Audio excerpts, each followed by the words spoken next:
I'm so glad to be joined by Mayor Javan Danfar, a Middle East analyst coming from Tel Aviv.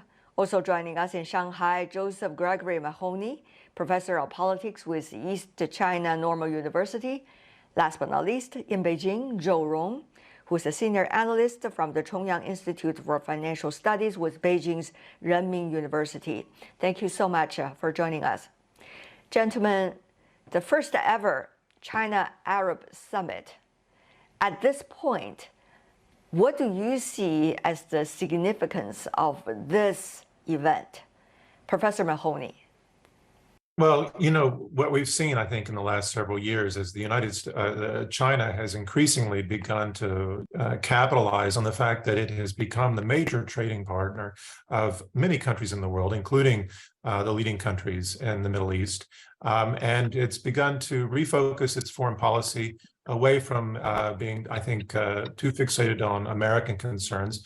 It's strengthening relations with others. And this is really helping to push back, I think, against American pressures that have been growing against China, but also creating new opportunities for China to pursue new development opportunities through the Belt and Road Initiative, as well as ensure that China can meet energy needs and have access to other markets.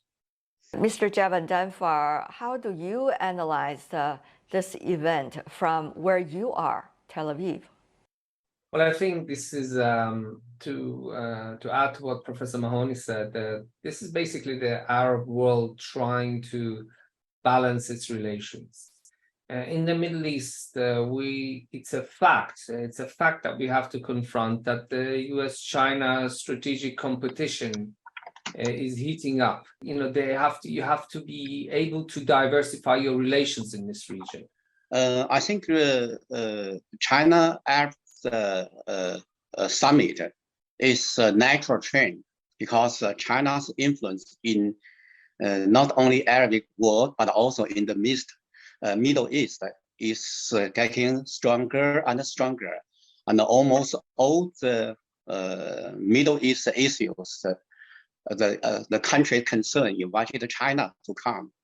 I don't think Arab countries are the new friend of China.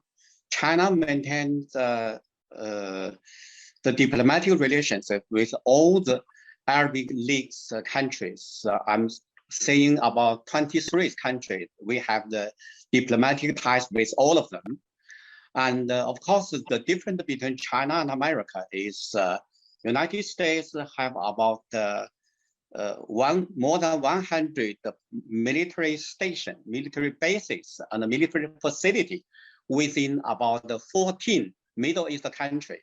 China does not have, but China's global development initiative and the global security initiative and get more and more popular in the Middle East as well as Arab countries. So I think this summit is very significant, very meaningful for not only for China, but also for the Arabic world as well as the Middle East. Well, of course, this meeting is happening with the backdrop of the global energy crisis. We also see that U.S. and allies are trying to put a price cap on the oil imports they would have from Russia. So how do you see the Middle East in terms of energy supply becoming once again an important strategic partner for everyone? What does that mean with that backdrop, this China-Arab Summit taking place, rather? Mr. Javan Danfar. Well, that's an excellent question. The Saudis, especially, who are the world's biggest oil producers, were really angry by the requests from President Biden to keep their oil prices, to try to keep their oil prices down. Because basically the Saudi view is, well, we don't ask you to keep the price of your weapons down when you sell weapons to us, so why are you asking us to sell oil at a lower price? So the Saudis are trying to find competition. They try to create a bigger competition in the market, energy market, so that they could sell their oil at a higher price. Let's not forget that Prince Mohammed bin Salman has a huge multi-billion-dollar, hundreds of billions of dollars in the Saudi vision to diversify Saudi economy away from oil. And for that, he needs massive investment. And to get that massive investment, he needs to sell his oil to the highest bidder. So I think this is where China comes in. It's very important for the Saudis and other oil producers to balance their economic relations. China is an important customer for oil, for energy. This is one of the underpinning foundations of this summit. Also, why some Middle Eastern countries are trying to improve their economic relations with China. Mr. Zhou, your thoughts? Yes. I think one of the important things we should mention here is no matter whether China offers aid to every country or whether China just have an equal trade deal with every country, China never add any political strings attached. So that's why most of the Arab countries trust China more than they trust America, even though they have relations with America much earlier than with China. But still, they think China is a reliable partner. What about the backdrop of energy crisis in the world? And China certainly is one of the largest importer of energy, arguably the largest of oil in the world. Of course, we know that is Saudi Arabia, just 18% of Saudi Arabia oil is to China. And China never asked Saudi Arabia to cut their production and to reduce their prices. And China always just have equal and the attitude towards Saudi Arabia's policy making and also OPEC plus policy making. China never criticized Saudi Arabia for this or for that, but do the comparison with the United States policy. They always ask Saudi Arabia to do this, to do that, something only basis on their middle term election, never care about what their decision, what their demands fit Saudi Arabia's national interest or not. But I think I'm very happy to see not only energy cooperation we have developed very well with Arabic country, but on infrastructure, on something like roads, bridge, plants, school, and hospitals. We also have a very good cooperation with Egypt, with Iraq, with Algeria, and also for three most richest country in Arabic world, like Saudi Arabia, UAE, as well as Qatar. We have photovoltaic industry cooperation, 5G cooperation, and even cooperation in space field. So that is, we are updating our cooperation. So it seems, Professor Mahoney, that Mr. Zhou wants to emphasize on multi-pillar in terms of this cooperation, not just energy. That's right.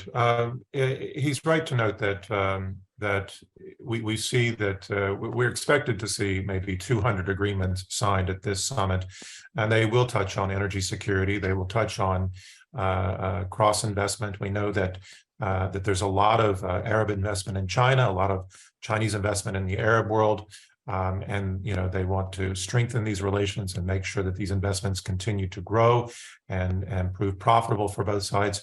And there's a desire, I think, as Saudi Arabia in particular starts to move towards a post-oil future, that they need to be able to develop their economy and even to take advantage, perhaps, of China's capacities in producing renewable energy, green development, so forth and so on. Saudi Arabia has a lot of oil, but it also has a lot of sun.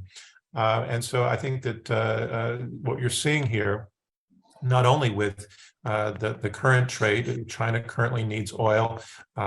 These countries need big development projects, but we're also seeing, I think, building towards a future where in the future we'll see more bilateral trade, more multilateral trade, and we'll see more connections through these Belt Road projects that create networks and nodes that not only facilitate the transfer of energy, but trade and cultural exchanges and so forth and so on.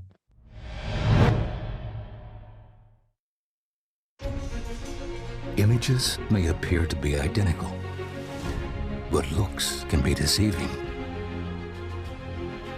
The difference is not always obvious. It has to be discovered. There are always different sides to a story. We put the focus on the details. To see more, to understand better. CGTN. See the difference.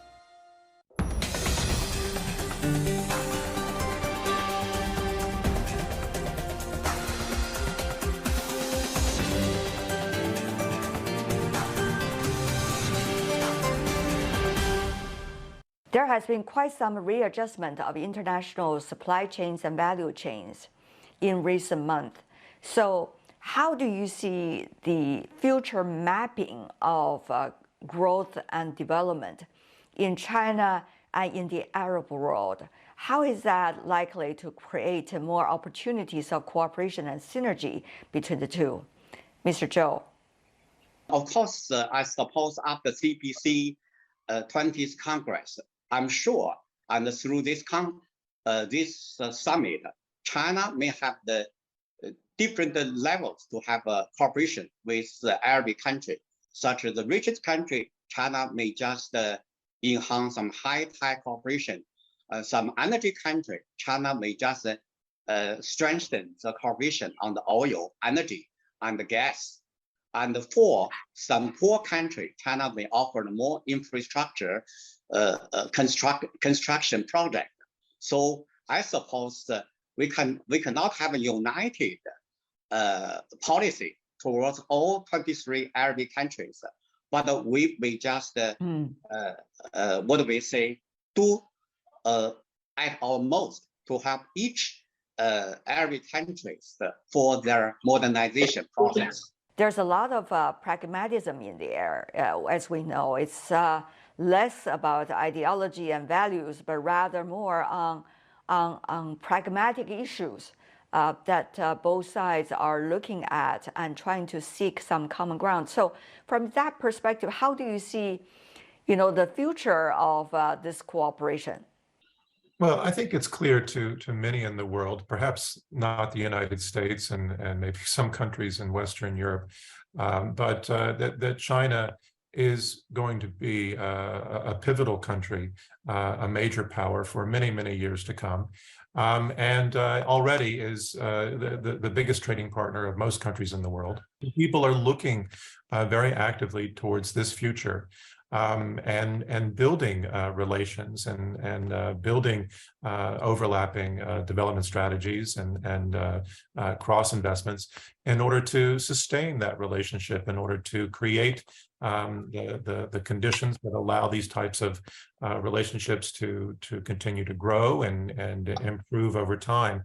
One of the things that I see from my vantage point here at the university in Shanghai is we see more and more students coming from the Middle East, learning Chinese, studying in Shanghai. I'm sure something similar is happening in Beijing and other places.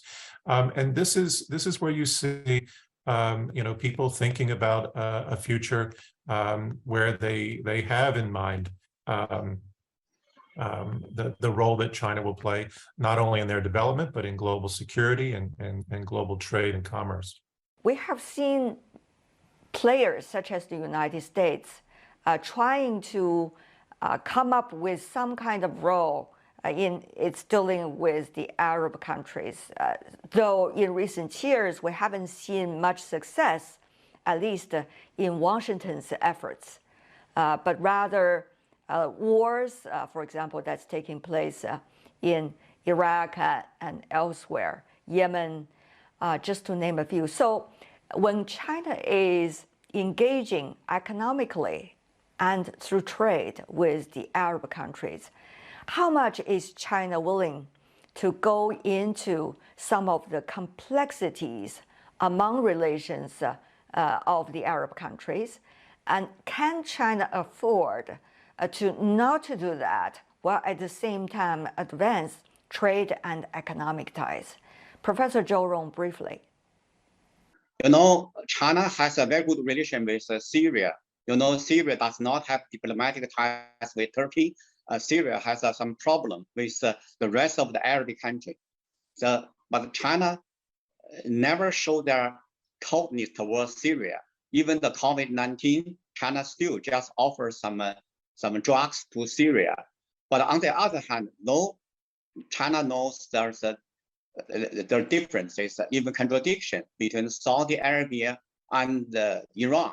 But China maintained good relations with both Saudi Arabia and Iran, never encouraged the conflict, always try to pacify them, let them to encourage them to have a talk, use a dialogue process to deal with their problem. And also China knows the development levels are different. China may also just basis on the individual countries' characteristic to offer their cooperation with them. Well, I think at the very least, China won't intentionally exasperate tensions between these countries, as the U.S. Too often has. You know, while Beijing is unlikely to position itself between or above countries, or as Professor Zhou said, unlikely to sell weapons to one side that might be at war with another side. And while China will hesitate to mediate differences, and you know, we've seen this with China's friendship with both Russia and Ukraine. It's taken a neutral position, and this is so far a foreign policy principle that is unlikely to come apart very soon, because it's served China's interests very well. But nevertheless, I think China's growing position in the Middle East will foster more economic growth and development. It will therefore contribute likely to increasing security and stability. And this will help various states feel less vulnerable overall, and perhaps more likely to tolerate differences among themselves and to work through their problems. Additionally, you know, if some of these states join the Shanghai Cooperation Organization or other international organizations that China plays a leading role in, this may be opportunities for them to work together and build trust and goodwill that could transfer to other areas where they have problems that need to be addressed. You can try not to offend 23 countries at the same time. Well, good luck to you. It's very difficult. Let's not forget you have, as you quite rightly said, there are 23 different countries with different geopolitical interests, with different strategic interests, with different economic resources. And that's just the Arab countries. Let's not forget there's Iran, which is not an Arab country. There's Turkey, there's Israel. You know, it's like solving a Rubik cube, trying to keep them all at the same time happy and at the same time balanced. Is that possible? No, it's not possible.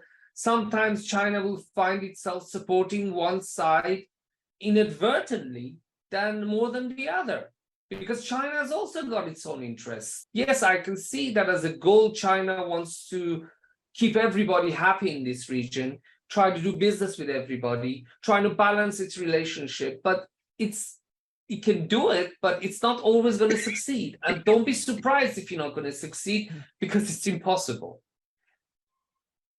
And, it's tough, Mr. Zhou. Yes, good. And I would like to add some points. What we see that is a lot of the Arabic country would like to be the member of ICO, or observational member of ICO, Shanghai Cooperation Organization. And even Saudi Arabia would like to be BRICS Plus. So that's very significant. We can see the Arabic country, I think traditionally they would like to maintain the good relationship with the United States as well as Europe. Right now, they would more eagerly to have a good cooperation with China and the Eastern Asian countries. So that's very significant. For this kind of background, for the summit is the more important. It's much more meaningful beyond the summit itself. We have seen efforts being made both by the United States, for example, crystallized by the U.S. President's visit to Saudi Arabia in recent months, and also by China, of course. This time we have seen this elevated cooperation through China-Arab Summit. How do the Arab countries or the Arab world, in your eyes, are interpreting today's world and try to make the best out of it? Pragmatism, in a way, from your perspective. Professor Mahoney. You know, historically, some Gulf Arab states have had closer ties with the U.S. Strategically and economically. However, there have often been difficult periods, including the oil shock years of the 1970s, the Arab opposition to U.S. policy supporting Israel, and a multitude of new complications following the first Gulf War and the second Gulf War and the so-called War on Terror. Now, today, U.S. and Gulf Arab relations are in a period of relative decline, in part because of frictions between the Biden administration and the Saudi leadership, but also due to OPEC output cuts in a time of inflation, and likewise due to shifting U.S. strategic interest, and all the more so after 2 decades of America's heavy hand in the Middle East, which unintentionally, perhaps, empowered Shiite-oriented states where Sunnis previously held sway. These developments, plus America's schizoid approaches to Iran, as well as its failures in Afghanistan, its abandonment of the Kurds, and so on, has left many doubting whether the U.S. is a reliable strategic partner, and indeed perhaps something much worse. Of course, the U.S. remains a major oil customer and supplier of military equipment, among other vital trade, and the U.S. position on the dollar is critical to global oil trade. So there's been no wholesale breakdown in relations, but they have cooled considerably, starting with Obama, with a slight improvement under Trump, but now a new downward trend with Biden.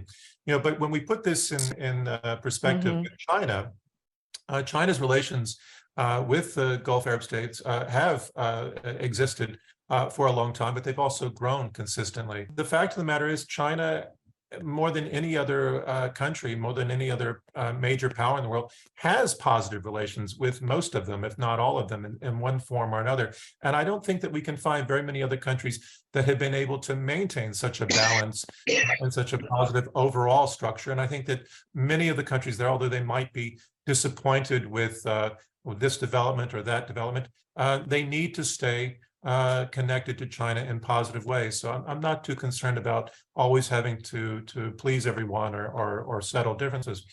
Now, in fact, we know that China is already the major trading partner, including the biggest economy there, Saudi Arabia. And furthermore, despite U.S. efforts to encourage Arab countries to condemn Chinese policies in Xinjiang, we've seen very little Arab support for the U.S. position. And more importantly, the Arab states have rebuffed U.S. requests that they choose sides as the U.S. advances its decoupling, if not a new Cold War against China. So in the meantime, I think we also have to look very carefully and optimistically about the ongoing negotiations between China and Saudi Arabia about the possibility of settling oil deals in the yuan. And if successful, this would be a huge step forward, one that would undercut the dollar and be a major disappointment for China, for Washington. And I think this is the broader geostrategic picture. This is the view from Beijing, but also from the Middle East. Saudi Arabia, you can say, used to be the center, used to be the Egypt, but right now in Saudi Arabia and the Gulf countries. So when China's cooperation with Gulf countries successful, so we can say China's cooperation with the Arabic world will be successful, vice versa. And another thing, what is important, why in the future, if there's any problem between Arabic country, between the relation between the Arabic country with China, it must have some American element. So in the future, whether the relationship develop well or not, we have to consider American elements that will not be positive, maybe negative. Again, I have to go back to my original point. This is all about balancing. The countries in this region are concerned about the US losing interest in this region. The US has got other priorities in Ukraine and its strategic competition with China. So the countries in this region are trying to balance. They're going to improve their relations with China as it's an emerging, it is an economic superpower. But at the same time, I think they're going to also maintain their relationship with the United States because they want to be able to play off both China and the United States against each other to get the best deals possible. And I think where China is coming in terms of economic infrastructure projects, it's going to increase its influence in this region. It's going to have a positive impact on the economy of this region. But at the same time, I think the countries in this region will want to maintain good relations with the United States because the United States is also a very important military and economic player. Thank you so much for the three of you. Mayor Javan Danfar, Joe Rong, last but not least, Professor Mahoney, thank you so much. Really appreciate it.